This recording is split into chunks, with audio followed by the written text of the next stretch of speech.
Hello বন্ধুরা, আজকে মজার একটা ড্রয়িং নিয়ে আসছি। বন মানুষ তোমরা নিজেরা কিভাবে আঁকবে, সাথে থাকো রবিন ফাইন আর্টস একাডেমি। আমরা দেখতে পাচ্ছি স্ক্রিনে যে বন মানুষটা, সেটাকে আমরা এখানে এঁকে দেখাবো খুবই সহজে। তো শুরুতে আমরা শেপটা লক্ষ্য করো যে কীভাবে নিচ্ছে, একটা লাভ শেপের মতো বলা যায়। দুইটা এভাবে আগে সহজ করে নেব, হালকা করে পেন্সিল দিয়ে ড্র করে নেব। এবং যেটাকে আমরা আজকে ড্র করছি এটাকে অনেকেই চিনো, একটু ফানি টাইপের, ওরাং ওটাং, যেটাকে ইংরেজিতেও এটার একটা নাম আছে, বা অনেকে অনেক নাম বলে, শিল্পাঞ্জি, বা আমরা যেটাকে বলি স্তন্যপায়ী প্রাণী বা বন মানুষ।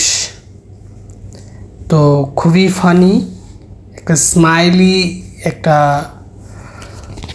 মোশনে আছে, সেইটাকে আমরা দেখাচ্ছি আজকে ড্রয়িংয়ে।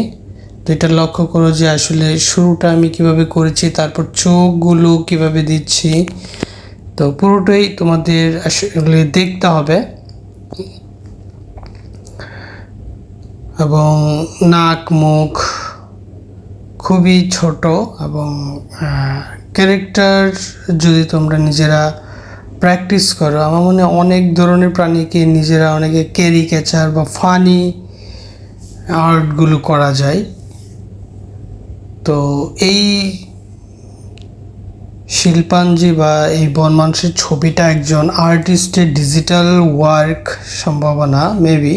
তো আমি এখান থেকে কালেকশন করছি, কিন্তু আর্টিস্টের নামটা আসলে আমি ঠিক এখানে লেখা ছিল না ছবিতে, তো আমি মনেও করতে পারছি না, সেজন্য দুঃখিত।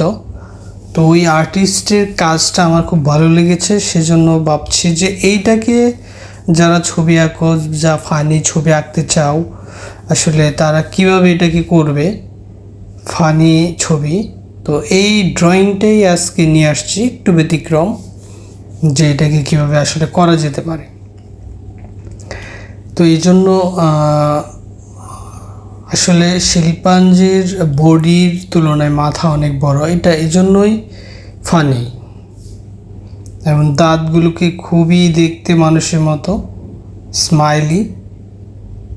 তো এই জন্যই এই আজকের ভিডিওতেই ফানি ক্যারেক্টার নিয়ে আসছি। তো লক্ষ্য করো দাঁতগুলো কীভাবে দেওয়া হচ্ছে। তো আমি এটা থেকে নিয়ে জাস্ট ড্রয়িংয়ের প্যাটার্নটাকে দেখাচ্ছি যে তোমরা কীভাবে সেটাকে করবে। তো যদি মনে হয় যে এরকম আরও ফানি ভিডিও তোমরা নিজেরা দেখতে চাও, তাহলে কমেন্টসে জানাতে পারো, চেষ্টা করব ওইভাবে করার জন্য। তো যত বেশি ড্রয়িং করবে তত বেশি শেখা হবে। তা আমি জাস্ট আজকে ড্রয়িংটা দেখাচ্ছি। তো ড্রয়িংটা আমি প্রথমত হালকা করে তারপরে আস্তে আস্তে কিন্তু গাঢ় করে করছি পেন্সিলে। চাইলে পেন্সিলের ড্রয়িং শেষে নিজেরা মার্কার দিয়েও ফাইনাল লাইনগুলো রাখতে পারো। আর যদি কালার করো, আসলে কালারের শেষেও করতে পারো।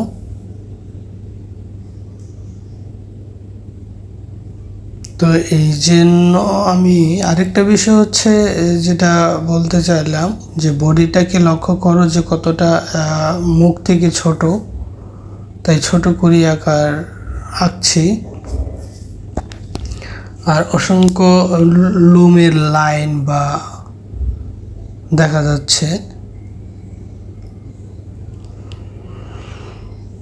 হাতের অংশটুকু দিয়ে দিলাম দুই পাশে দুইটা।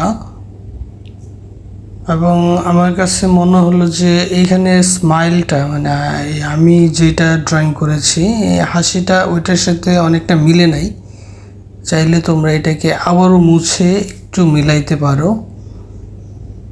তো আমি এই শুধু হাসিটাকে আরেকবার আমি মুছে এটাকে ঠিক করব। হ্যাঁ, এটাও হইতে পারে বা এটাকেও রাখতে পারো। তো স্মাইলটাকে আমার মনে হয় আরেকটু একটু চেঞ্জ করে দেখি, চেষ্টা করে। তা নিজেরাও আরেকবার প্র্যাকটিস করলে যে আমি মুখটা কীভাবে এঁকেছি সেটা দেখে ফেললে আবার ঠোঁটের অংশটুকু, ঠোঁটটা খুব ছোট দেখা যাবে, কম দেখা যাবে, মোটা দেওয়া যাবে না, যেহেতু একটা স্মাইল দিয়েছে, দাঁতগুলোকে বড় করে দেখানো। তারপরে এভাবে আলাদা করে ভাগ করে নেওয়া আর কি, দাঁত কতটুকু হবে সে পরিমাণ দুই পাশে দুইটা লাইন দেওয়া।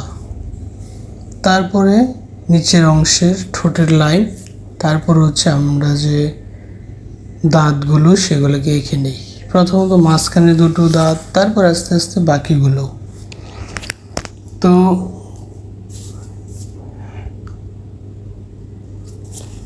আজকে ওরাং ওটাংয়ের ড্রয়িং কেমন হলো অবশ্যই তোমরা জানাবে যদি ভালো লাগে। আর যারা আমার চ্যানেলে নতুন অবশ্যই সাবস্ক্রাইব করে পাশে থাকবে।